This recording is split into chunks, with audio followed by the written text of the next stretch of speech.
It's always interesting to watch how the internet processes things. Something happens, sometimes not even a thing, just a tweet or a post, and suddenly the entire global attention span collapses onto it like a black hole. There's no context, no calibration, just acceleration. That's the world we're living in, and that's the world that fuels controversy far more efficiently than it fuels clarity. It's easy to fall into the trap of thinking that the world is binary, good or bad, right or wrong, hero or villain. But reality, particularly in public life, is rarely so black and white. Stories that dominate news cycles, trend on social media, or capture public attention tend to be condensed into a format that fits neatly within a few characters or seconds.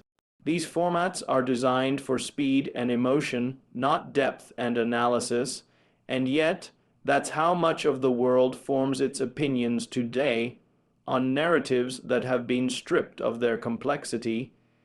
When a name becomes part of a headline, that name ceases to be a person and becomes a symbol. Context gets lost, intentions get misrepresented, timelines become distorted. It no longer matters what was said in full, or what the setting was, or what the nuances were. What matters is the perception that forms around that symbol. And once a symbol is cemented in people's minds, it's incredibly difficult to correct or clarify, no matter how inaccurate the perception might be. We live in a time when attention has become the most valuable currency. Unfortunately, attention isn't allocated based on merit or facts. It's driven by controversy, conflict, and often conspiracy. It's far easier to gain mass engagement by telling a simplified story that fits a preconceived narrative than it is to present a layered truth that requires patience and thought. But complexity doesn't go away just because we choose to ignore it. It remains beneath the surface, shaping the real outcomes of people's lives, policies, and futures. The problem is, once a narrative catches fire, it's nearly impossible to rein it in. Algorithms reward extremity, not accuracy. And in that environment, it becomes difficult to have rational conversations. Any attempt to explain something in a detailed, data-based manner is often dismissed as dodging, deflecting, or being out of touch. Yet, that's precisely the kind of dialogue we need more of. Not to defend reputations or challenge critics, but to protect the integrity of how we understand events, relationships, and human decisions. People have always made judgments. That's nothing new. What has changed is the scale and speed with which those judgments are broadcast and believed. A piece of incomplete information today can become a permanent part of someone's digital identity tomorrow. And once that happens, the person is no longer judged based on who they are or what they've done, but by what people believe about them, beliefs often built on shaky ground. What makes this even more challenging is that most of the public doesn't have access to the full story. They're responding to what's been curated for them, often intentionally framed in a way that triggers an emotional response. The people who do have access to the full picture are typically either unwilling or unable to speak publicly due to legal, ethical, or security concerns. So the gap between perception and reality grows, and with it, trust in institutions and individuals erodes. The danger in all of this isn't just personal, it's societal. When we become too comfortable with simplified narratives, we stop asking important questions. We stop demanding evidence, we stop tolerating uncertainty, and when we do that, we stop progressing, because real solutions to complex problems don't come from outrage, they come from thoughtful inquiry, sustained effort, and collaboration, even when it's inconvenient. It's also worth acknowledging that public figures, like everyone else, are human beings.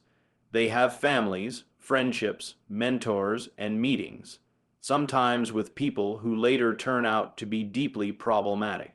That doesn't automatically mean endorsement, agreement, or complicity, but nuance doesn't go viral, complexity doesn't trend. So instead of understanding how decisions are made in real-world environments, we often settle for the easier story, guilt by association.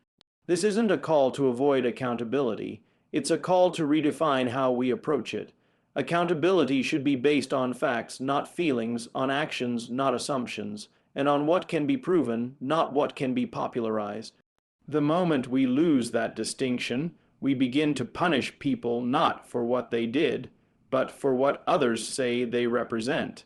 In the long run, it's in all of our interests to preserve the space for complex narratives, because without it, we're not just misjudging individuals, we're misjudging the world.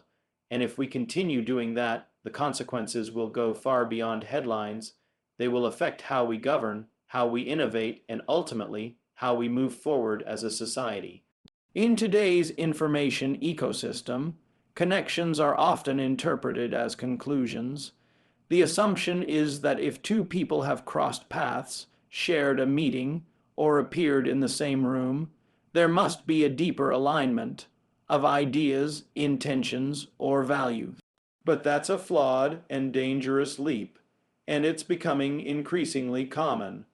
What begins as a casual association is too often transformed into an accusation, not based on actions or evidence, but on proximity alone. That kind of thinking doesn't lead to truth, it leads to distortion. The world is interconnected, especially in areas like science, philanthropy, technology, and policy. Conversations cross disciplines, sectors, and, at times, ideology. Progress relies on that kind of interaction. People meet, they listen, they debate, and they move on. Sometimes those interactions are productive, and sometimes they're not. But to imply that every meeting, every handshake, every shared conference implies approval or alliance, that creates a climate where people become afraid to engage at all. And when that happens, collaboration dies. Innovation slows, thought becomes cautious, performative, and ultimately less effective. There is, of course, a long history of this kind of guilt by association logic. It's not new. What is new is the speed with which assumptions are amplified and solidified in the public mind. Today, it doesn't take an investigation or a court ruling to damage a reputation. It just takes a photo, a sentence, a name mentioned in the wrong context. Suddenly, that fragment becomes the center of someone's public identity. It's rarely questioned, almost never corrected, and often taken as proof, despite being devoid of substance. This approach creates a binary view of people and relationships. It assumes every connection must be either fully endorsed or completely condemned.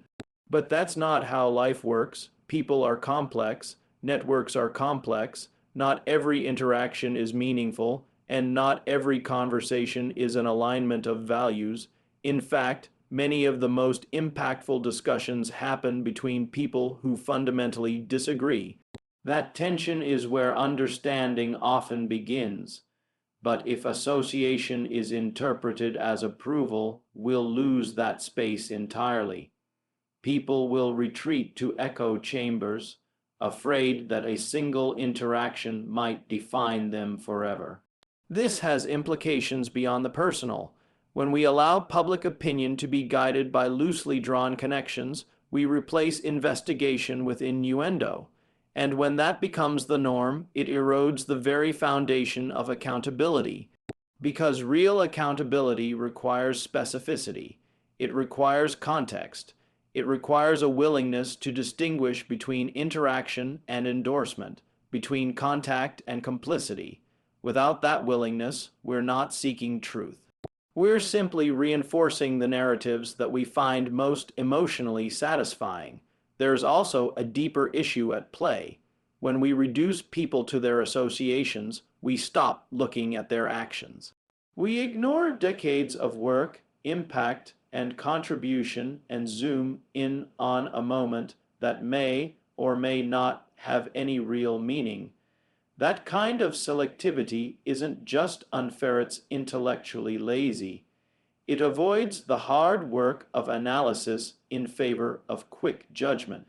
And in doing so, it contributes to a culture where no one is allowed to be human, to make mistakes, or even to operate in the complex environments that real problem-solving demands. It's understandable why this dynamic has taken hold. It offers certainty in a world full of complexity. It simplifies what would otherwise be ambiguous, but real progress requires that we resist those simplifications. It asks us to be uncomfortable with partial information, to ask deeper questions, to wait for facts instead of rushing to conclusions. That may not be as emotionally satisfying, but it's far more productive in the long run. Ultimately, if we want a society that values truth, we have to be willing to differentiate between who someone is and who they may have met, between what someone has done and what others may imply. That level of discernment isn't just good for individuals, it's essential for institutions, for public discourse, and for democracy itself. Because without it, we become a society of spectators rather than thinkers, critics rather than contributors. And that's not the world we should be building. One of the greatest challenges we face today isn't just technological or political, it's emotional. In a world saturated with information, it's emotion that tends to cut through the noise. And while emotion can be a powerful driver for compassion, connection, and even innovation, it can just as easily become a distraction. When emotion replaces analysis, when it overrides reason, it slows down the very progress we claim to want. We've seen time and time again that the most viral content isn't necessarily the most accurate or helpful. It's the content that provokes the strongest emotional response. Outrage, fear, indignation. These are the emotions that travel fastest. But they also distort our priorities. They cause us to focus on what's urgent in the moment rather than what's important in the long run. That shift in focus, even if subtle, has real consequences. It means energy, funding, and attention are increasingly directed toward controversies rather than solutions. When emotional narratives dominate the public space, they tend to create simplified versions of reality. These versions often exclude complexity, ambiguity, and nuance, all of which are essential to making sound decisions. And when decisions are based on emotional pressure rather than deliberate thought, we risk creating policies and actions that may feel right in the moment but fail to produce sustainable results. The consequences of that aren't always immediate, but they are cumulative. Emotional distraction also creates a volatile environment where people become hesitant to speak or explore difficult topics. If every statement is going to be interpreted through the lens of someone's feelings rather than the speaker's intent or data, then curiosity is replaced by caution. Debate becomes a risk. Inquiry becomes dangerous. This is especially troubling in fields like science and public health, where progress depends on questioning, testing, and sometimes being wrong. Fear of emotional backlash can suppress the very dialogue needed to drive solutions forward. There's a human tendency to assume that the more intense the feeling, the more valid the belief, but that's not always the case. Feelings can be manipulated. They can be amplified by algorithms, reinforced by selective content, and shaped by echo chambers. The most effective disinformation campaigns in recent years haven't relied on fake data as much as they've relied on triggering genuine emotion. When people are emotionally activated, they're less likely to fact, check, more likely to share, and far more likely to adopt black and white thinking. That's not a failure of character, it's a function of how the human brain processes threat, but it's one we have to be aware of and work to counterbalance. The stakes here aren't small. Whether it's climate change, global health, or the regulation of artificial intelligence. We're facing problems that require careful thinking, long-term planning, and collaborative effort across sectors and ideologies. None of that happens easily when emotional distraction dominates the landscape. It creates short attention spans for long-term problems. It rewards rhetoric over results, and it allows performative gestures to replace real accountability. Of course, emotion isn't inherently negative. It's a vital part of what makes us human. It drives empathy and fuels many of our greatest accomplishments, but it has to be channeled. It has to be partnered with logic and informed by data. When we let it lead unchecked, it can pull us away from our goals rather than toward them. And in a world where the challenges are this big and the timelines this urgent, we simply can't afford that kind of detour. The solution isn't to suppress emotion, but to contextualize it. We have to learn how to sit with discomfort without letting it dictate the entire conversation. We have to understand that being emotionally moved by something doesn't automatically make it actionable. We have to build systems, educational, technological, media, that help people pause, reflect, and analyze before reacting. Progress has always been the result of disciplined thinking. It's built by people who are willing to look beyond the moment, beyond the noise, and focus on what's real. Emotional distraction can be loud, but progress is often quiet. It's in the sustained effort, the rigorous testing, the patient collaboration. If we let emotion dominate our decision making, we'll end up chasing headlines instead of making history. The path forward demands more than just passion. It requires precision. In a world where information travels at the speed of light and drama seems to dominate every platform, it's becoming increasingly difficult to keep attention focused on what truly matters: facts. Not feelings, not speculation, not cleverly edited videos or emotional anecdotes, but real, verified data, the kind that doesn't demand applause but demands analysis. Yet increasingly, the public dialogue tends to lean toward performance over substance, and that shift has implications far beyond just headlines. Data doesn't always feel compelling. It doesn't usually provoke the kind of instant reaction that drama does. That's part of the problem. While drama offers a quick hit of adrenaline and clarity, usually through outrage or accusation, data asks for patience. It asks for thought, for context, and often for the willingness to accept uncomfortable truths. And that's not what algorithms are designed to reward. They reward whatever gets the most clicks, not what has the most merit. The consequence is that important conversations are being shaped by the wrong incentives. Instead of asking what the numbers show, what the peer-reviewed studies indicate, or what the long-term trends reveal, people are asking who said what, how loudly they said it, and how many people seemed angry or inspired in response. That creates a culture where volume is mistaken for validity and emotion for evidence. Data is neutral. It doesn't care who benefits from it. It doesn't change its nature based on how you feel about it. But in today's climate, neutrality is sometimes interpreted as evasiveness. People expect certainty, simplicity, and alignment with their world view. So when data presents a more complicated picture or challenges assumptions, it can be dismissed in favor of something that better fits the narrative. That's a loss, not just intellectually but practically, because the problems we face don't yield to opinions, they yield to understanding.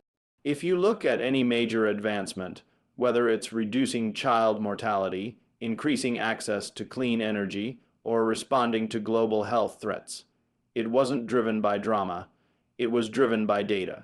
Quietly, persistently, and methodically. That's not to say emotion didn't play a role. It often served as a motivator, but the execution that always comes down to numbers, models, and evidence-based decisions. This becomes especially important in moments of crisis. Drama in those cases can be misleading. It can provoke panic or complacency, depending on how it's framed. But data, when properly gathered and responsibly interpreted, helps leaders make decisions that save lives and allocate resources efficiently. The challenge is that data often doesn't make it to the front page. It doesn't come with dramatic music or cinematic storytelling, but it's what actually drives results. Of course, data is only as good as the methodology behind it. That's why transparency matters. That's why we have peer review, open datasets, and statistical rigor. These are not bureaucratic formalities. They're guardrails against manipulation and misinterpretation. Drama doesn't have those guardrails. It can be manufactured in minutes and spread to millions in seconds. And once it's out there, it's almost impossible to retract or correct. Part of the solution is cultural. We have to start valuing patience, critical thinking, and evidence over immediacy and spectacle. That doesn't mean ignoring emotion. It means not letting it be the only filter through which we process the world. It means teaching people how to interpret data, how to ask the right questions, and how to separate signal from noise. This kind of literacy isn't just academic. It's essential to functioning effectively in modern society. It also requires responsibility from those with platforms. If you have the ability to influence public perception, you also have a responsibility to elevate what's real, not just what's popular. That doesn't mean avoiding difficult topics. It means approaching them with a commitment to accuracy and context. In the long run, people will be better served by truth than by theater. Progress is fragile. It doesn't happen just because we want it to. It happens when we make decisions based on what works, and what works is revealed by data. Not always immediately, not always neatly, but reliably over time. If we let drama drown that out, we're not just misinformed, we're misdirected, and when the stakes are high, misdirection isn't just a distraction, it's a risk we can't afford. So the question isn't whether drama will continue to dominate the surface of public discourse. It will. The real question is whether enough people are willing to go deeper beyond the headlines to look at what the data actually tells us, because that's where the answers are, and ultimately, that's where the future is built. There's no shortage of things demanding our attention. Every day, headlines shout, feeds refresh, and the latest controversy or viral moment tries to pull us in. It's relentless, and in the middle of all that noise, we often lose track of what actually matters. Not just what's popular or emotionally charged in the moment, but what truly shapes lives, drives change, and defines the kind of world we're building.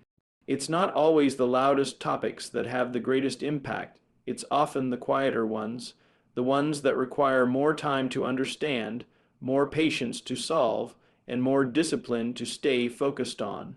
There's a tendency to confuse visibility with importance. Just because something is being talked about doesn't mean it's the most urgent issue we face.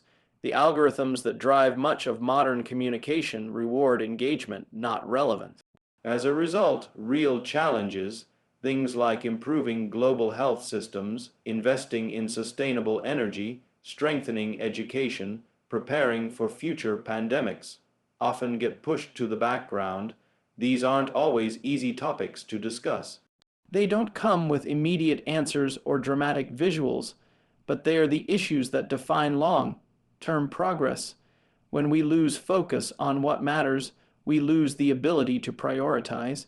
And without clear priorities, it becomes nearly impossible to allocate resources effectively, whether we're talking about time, money, or attention. The result is a lot of noise, a lot of activity, but not nearly enough forward motion. Effort is scattered, urgency is misplaced, and the people and places that could benefit most from our energy are often the last to receive it. This isn't a criticism of anyone's passion. Passion is essential. But it needs to be paired with perspective, Otherwise, we end up reacting instead of building. That might feel satisfying in the moment, but it rarely produces lasting results. The problems that matter: climate change, education reform, equitable access to technology, global food systems, require more than outrage. They require commitment. They require people who are willing to show up every day, even when it's not trending, even when the work is tedious, even when the results aren't immediate. There's also a responsibility in how we communicate about progress. If we only talk about problems when they've become crises, we miss the opportunity to intervene early. If we only highlight failures, we miss the chance to learn from what's working. And if we only reward the dramatic, we discourage the kind of slow, steady, often invisible work that real change is built on. That doesn't mean avoiding hard truths. It means making space for measured evidence-based dialogue even when it's not flashy. It's easy to become cynical. When it feels like so much of the conversation is performative or polarized, cynicism starts to look like wisdom. But cynicism doesn't solve problems. It creates distance. It discourages action. What we need more of is constructive engagement, the kind that looks at a challenge and asks, what can we do, and not just who's to blame. That mindset shift changes everything. It turns energy into strategy, attention into outcomes. The truth is, we know more today than we ever have about how to solve many of the world's biggest problems. We have the tools, the data, and in many cases, the resources. What's missing is consistent focus, focus that cuts through the noise and stays with a problem long enough to see it through, focus that isn't distracted by the latest headline but stays anchored in long-term thinking. That kind of focus is rare, but it's what moves the needle. It's what turns ideas into impact. So maybe the most important thing we can do, whether we're leaders, creators, scientists, or citizens, is to be intentional about what we give our attention to resist the pull of distraction and recommit to substance, because what we choose to focus on doesn't just reflect what we value, it shapes what happens next. In the end, progress is about choices, not just the big ones, but the small ones we make every day about what to read, what to support, what to build, and what to ignore. If enough people start making those choices with clarity and intention, we'll start talking less about what's trending and more about what actually matters. And that shift, even if it starts small, has the power to change everything. So yes, say what you want, circulate what gets the most clicks, but don't confuse it for progress. Don't mistake noise for knowledge. The work that truly matters rarely fits in a headline, and it certainly never fits in a soundbite. In the end, the loudest person in the room isn't always the one who's building the future. Sometimes the real work happens quietly, behind the noise, beneath the gossip, and beyond the algorithm.